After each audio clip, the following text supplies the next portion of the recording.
Let's now turn to the power of reparenting. Reparenting is the conscious process of giving yourself today what you didn't receive as a child. It's not about blaming your caregivers forever. It's about becoming the parent you needed. And this isn't just a metaphor. It's a daily practice. You reparent yourself when you speak kindly to yourself instead of repeating the critical voices from childhood. You reparent yourself when you feed your body nourishing food, get enough sleep, and honor your emotional needs. You reparent yourself when you make space for your dreams, protect your boundaries, and say no to situations that drain you. Think of reparenting as building a home within yourself, one where your inner child feels safe, heard, and loved. You get to rewrite the story. You get to say, I will protect you now. I will listen to you now. I will not abandon you. This is radical healing, and it's fully within your power. One of the most powerful tools in reparenting is developing a compassionate inner voice. Most of us inherited an inner critic instead, a voice that says, you're not good enough, you'll never change, or why are you even trying? This voice is not your enemy. It was trying to protect you in some twisted way, but it's outdated. You don't need that kind of protection anymore. You can replace that voice with one of love, one that says, it's okay to make mistakes, you're learning, I'm proud of you for trying. At first, this might feel fake or forced, but with repetition, compassion becomes your default. And when you change your inner voice, you change your inner world. Let's talk now about identity. Many people who carry childhood wounds also carry identities that are not fully their own. Maybe you became the helper in your family, always putting others first, or the achiever trying to earn love through success, or the peacemaker always smoothing over conflict. These roles helped you survive, but they can also trap you. Healing invites you to ask, who am I when I'm not performing? Who am I when I stop trying to please, impress, or rescue everyone? Who am I when I let myself be real? These are not easy questions, but they lead to real freedom, because your true self is not a role. It's a presence, a way of being that emerges when you feel safe enough to stop pretending. Another important concept is earned, secure attachment. If you grew up with inconsistent, neglectful, or abusive caregivers, you may not have developed secure attachment. That means you might struggle to trust, to depend on others, or to feel worthy of love. But attachment styles are not fixed. You can heal them. You can earn secure attachment through conscious relationships with others and with yourself. It starts by noticing your patterns. Do you tend to pull away when things get intimate? Do you become anxious when someone doesn't reply quickly? Do you expect rejection even when there's no evidence? These patterns aren't flaws, they're defenses. And once you see them, you can start to shift them. You practice secure attachment by staying when you want to run, by soothing yourself instead of demanding others do it for you, by expressing your needs directly. Bit by bit, you show your nervous system. It's safe to connect. It's safe to be loved. You don't have to do it all alone anymore. Let's now explore generational healing, because often the wounds we carry didn't start with us. They were passed down through silence, through behavior, through unresolved pain. Maybe your parents couldn't give you what you needed because they never received it themselves. Maybe their survival patterns became your blueprint. And maybe it's time to break the cycle. Breaking generational patterns doesn't mean cutting everyone off. It means making different choices. Choosing healing over hiding. Choosing boundaries over bitterness. Choosing truth over silence. When you do this work, you're not just healing for yourself, you're healing for everyone who came before you, and for everyone who will come after. This is sacred work. It's not always visible, but it's powerful, and it creates ripples that will outlive you. Let's take a moment to talk about shame. Shame is one of the deepest wounds from childhood. It says there's something wrong with me. Not I did something wrong, but I am wrong. This kind of shame is toxic. It disconnects you from others. It keeps you hiding, and it thrives in silence. But shame cannot survive empathy. When you bring your story into the light, when you speak it, write it, share it with someone safe, it begins to lose its grip. You start to see, you're not broken, you were hurt. There's a big difference. And the more you show yourself compassion, the more shame dissolves. Practice saying this, there's nothing wrong with me. I'm healing, I'm learning, I'm growing. Let that truth echo louder than the old lies. Now let's talk about resilience, not as toughness, but as flexibility, as the ability to bend without breaking. Resilience is not about ignoring pain, it's about integrating it, carrying it with grace, letting it soften you instead of harden you. You build resilience every time you choose curiosity over judgment, every time you pause instead of react, every time you get back up after falling. Childhood wounds may have made you feel fragile, but healing reminds you that you are adaptable, capable, whole, and you don't have to do it all at once. One breath at a time, one choice at a time. That's enough. Another core part of healing is community, because no one heals in isolation. We were wounded in relationships, and we heal in relationships. Find people who see you, who support you, who mirror your worth back to you, whether that's a therapist, a friend, a mentor, or a support group. Connection matters. And if you don't have that right now, start by being that person for yourself. Speak kindly to yourself. Celebrate your own efforts. Be your own safe space. And stay open. Because healing often brings new people into your life. People who align with the version of you that's emerging. Let's now explore creativity. Because healing isn't just about fixing what's broken. It's about expressing what's alive inside you. Creativity is medicine. Whether it's painting, writing, music, gardening, building, or simply daydreaming, creative expression reconnects you with your spirit. It reminds you that you are more than your past. You are a creator. Try carving out time for creative play, even if it's 5 minutes a day, even if no one sees it. Do it for you. Do it for your soul. You might be surprised at what starts to come alive. And remember, healing is not linear. You'll have good days and hard days. Breakthroughs and setbacks, moments of clarity and moments of confusion. That's normal. That's human. You're not doing it wrong. You're doing it bravely. So when the old pain flares up again, when the voice of doubt gets loud, when you feel like giving up, pause. Breathe. Remember why you started. Remember that the child you once were is still inside you, watching, waiting, hoping. Show them that healing is possible. Show them that love is real. Because the journey you're on isn't just about recovery. It's about rebirth. About becoming who you were always meant to be, before the world taught you otherwise. Let's now explore how the body stores the wounds of childhood. The body remembers what the mind forgets. When you were young, if you experienced fear, neglect, or rejection, your nervous system absorbed those experiences like a sponge. And if they were never processed, they didn't just go away. They hid. In your muscles, in your posture, in the tightness in your chest, in the clenching of your jaw, in the stomach aches that come from nowhere. This is what somatic therapists call the body keeping the score. Your body holds the stories that words cannot yet tell, which means that talk therapy alone, while powerful, is sometimes not enough. Healing the wounds of childhood often requires going into the body, learning its language, listening to its messages.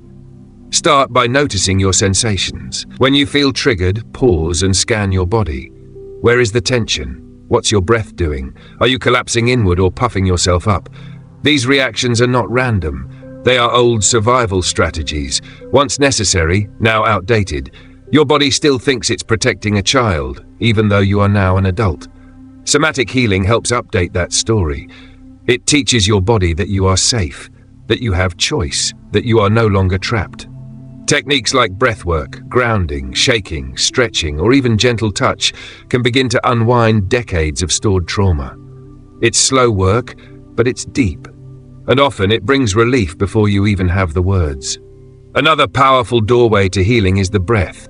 Most people breathe shallowly without even realizing it, but breath is a bridge between the conscious and unconscious.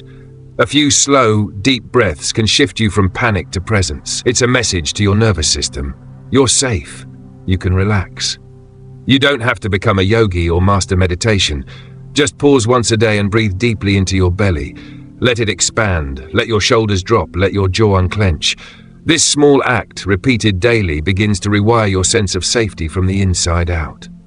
Let's talk now about triggers. A trigger is not just an overreaction. It's an emotional time machine. It pulls you back into a moment when you were powerless, confused, or scared. Your adult brain might say this isn't a big deal, but your nervous system says danger. When you get triggered, you're not crazy or broken. You're reliving something. And that reaction is an invitation to slow down, to get curious, to ask, what is this reminding me of? What does this part of me need right now? Every trigger is a clue, a pathway back to a younger version of you who still needs healing. Instead of judging your triggers, honor them. They are not the enemy, they are the signal. They say, there's still pain here, there's still a story unresolved.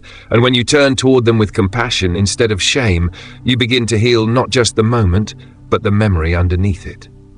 Let's explore now the importance of boundaries. Many childhood wounds come from boundary violations, emotional, physical, or psychological. Maybe no one respected your no.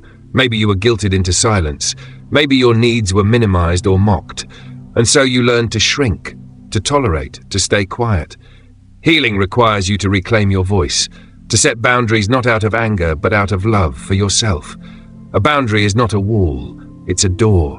It says, here is how I want to be treated, here is what's okay with me. And when you honor your boundaries, you teach others how to honor them too. This can feel terrifying at first, especially if you were taught that love means self-sacrifice. But real love respects limits, real love listens. And when you start setting boundaries, the right people will stay and the wrong ones will fall away. That's not rejection, it's clarity. It's space for real connection to grow. Now let's talk about self-trust. If you grew up in chaos or unpredictability, you may have learned to distrust yourself, to second-guess your instincts, to outsource your decisions.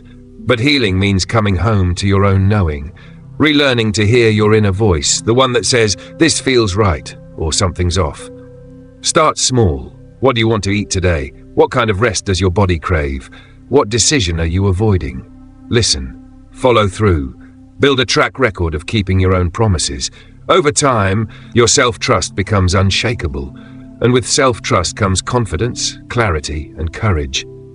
One of the most revolutionary things you can do is allow yourself to want deeply, to dream big, because children with unmet needs often grow into adults who stop asking, who settle, who numb themselves. But healing asks you to remember your desires matter. You are allowed to want more, not because you're broken, but because you're expanding. What did you once love before you were told to be realistic? What did you imagine before the world shut you down? Reclaim those dreams. Start small. Let your life grow around what lights you up, not just what keeps you safe. Because safety without joy is not healing. It's a cage.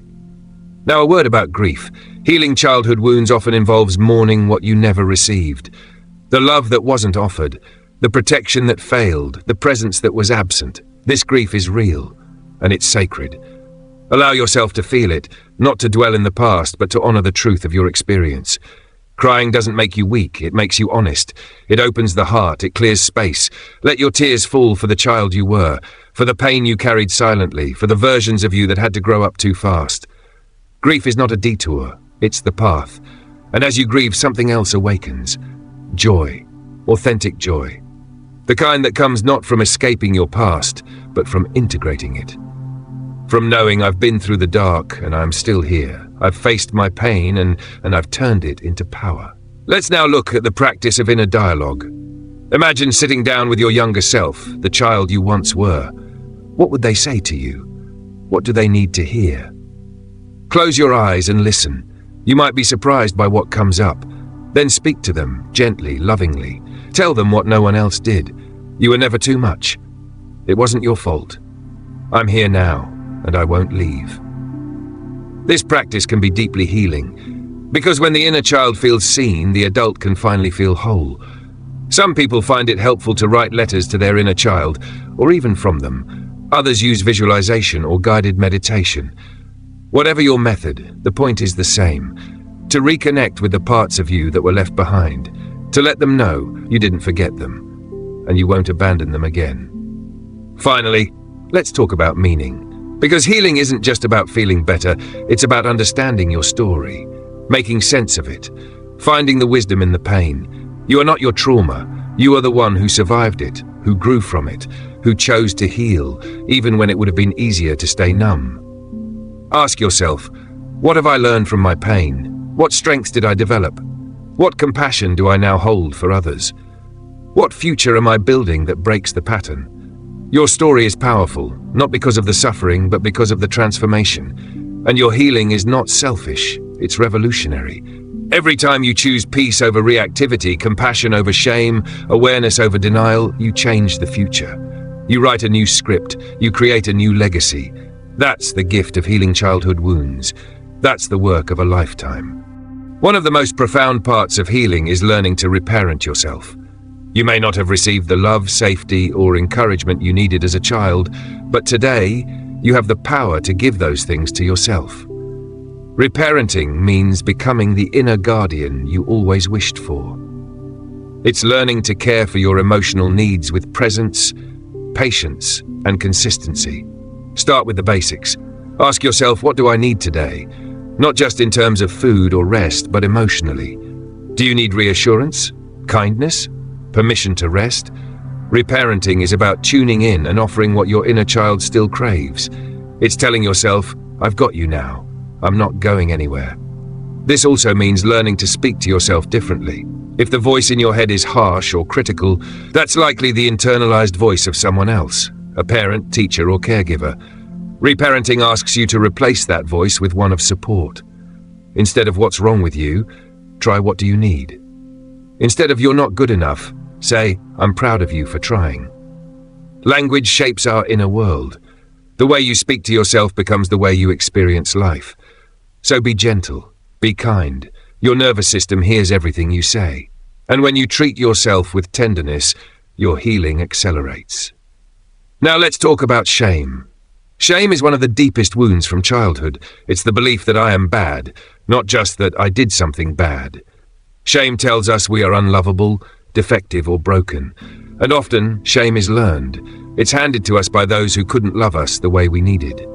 The antidote to shame is exposure. Not in the sense of broadcasting your secrets, but in the sense of bringing them into the light. Shame thrives in silence and secrecy. It shrinks when spoken. This is why therapy, support groups, and trusted conversations are so powerful. When you say out loud, this happened to me, and someone responds, I see you and I'm still here, shame loses its grip. Also, remember that shame is not your identity. It's a feeling, a message, often outdated, often false. When you feel shame rising, pause. Take a breath. Ask, whose voice is this? Is this the truth, or just a memory echoing? Bring compassion to that moment. Imagine your younger self hearing those words. What would you say instead? The more you practice this, the less power shame has. You begin to unlearn it, to rewrite the script. You stop apologizing for existing. You stop hiding who you are, and that right there is freedom. Another piece of healing is learning how to receive. Many wounded children become overly independent. They had to. They learned that asking for help meant rejection, or that vulnerability led to hurt, so they stopped needing, stopped expecting, and they carried everything alone. But healing means allowing yourself to be supported, to lean on others, to receive love, help, attention, not as a weakness, but as a birthright. This is hard at first. You might feel guilt or fear. You might worry you're a burden, but you're not. Healthy relationships are reciprocal. Giving and receiving are two parts of the same cycle. Practice in small ways. Let someone open the door for you. Accept a compliment without deflecting. Share your struggle with a trusted friend. Let them witness you. Let them care. The more you allow in, the more you'll realize you don't have to do this alone, and you never did. Let's also talk about creativity. So many childhood wounds are connected to blocked expression. Maybe you were told you were too loud, too weird, too sensitive. Maybe you were discouraged from dreaming, so you silenced parts of yourself. You stopped drawing, writing, dancing, singing. You stopped creating. But creativity is not just for artists. It's for everyone. It's how the soul speaks. It's how pain gets transformed. It's how joy returns. When you create, you re-enter play. You reconnect with wonder, and you tell your nervous system, it's safe to be me. So pick up a pen, a paintbrush, a guitar, anything. Don't worry about being good. That's not the point. The point is to be alive, to express, to feel. Creativity is where healing becomes beauty, where wounds become art, where your story becomes power. Let's also acknowledge the power of nature in the healing process. As children, many of us felt a sense of awe and safety in the natural world. The wind in the trees, the sound of water, the feeling of grass under our feet. Nature doesn't judge. It doesn't rush, it just is. When you spend time in nature, your body begins to regulate, your heart rate slows, your mind clears. You remember that you are part of something vast and alive, that you are not alone, not separate. This is deeply healing, especially for those who felt isolated in childhood. Take a walk without your phone. Sit by a tree, listen to birdsong, let the sunlight warm your skin. These small acts reconnect you, not just to the world, but to yourself. And when you feel connected, healing happens faster, more gently, more fully. Now let's talk about forgiveness. This is often misunderstood. Forgiveness doesn't mean excusing harm. It doesn't mean forgetting. It doesn't mean reconciling with people who are still unsafe. Forgiveness means releasing the grip of resentment on your own heart. It means freeing yourself from the chains of the past. Sometimes the person you need to forgive is a parent. Sometimes it's a sibling, a teacher, or even yourself. And sometimes forgiveness comes slowly, layer by layer. That's okay. It's not a race. What matters is the intention, to let go of what poisons you, to move forward lighter. Forgiveness is a gift you give to yourself, not to erase the past, but to reclaim your future. And you don't have to do it perfectly. Even a small willingness to forgive begins to open the heart. Let's now look at the role of community in healing. Childhood trauma often teaches us that connection is dangerous, that people hurt us, that vulnerability leads to pain. So we isolate, we hide, we stay on the edges. But the truth is, we heal in relationship. We need others to reflect us, to hold us, to walk beside us. Not everyone will understand your journey, but some will. Seek them out. Join support groups, find online communities, work with a coach or therapist. Surround yourself with people who speak the language of healing, who celebrate your growth, who hold space for your truth, and be that person for others too. Healing is not just a solo path, it's a shared one. The more we heal together, the more the world changes. We create ripples, we break cycles, we become the ancestors who did the work so the next generations won't have to carry so much. Finally, let's talk about faith, not in a religious sense, but in the deep, quiet belief that healing is possible, that you are capable. That transformation is real, even when it's slow, even when it's hard. Faith means showing up again and again, even when the results aren't immediate. It means trusting that your efforts matter, that your inner child is listening, that the pieces are coming together, even if you can't yet see the full picture. Faith is what carries you when motivation fades, when the old patterns resurface, when you feel like giving up. Hold on to that faith, protect it, nurture it. Because healing is not linear, it spirals. You revisit the same wounds but from deeper, wiser places, and each time you grow stronger, more whole, more free. You are not behind, you are not broken, you are becoming, and that process is sacred.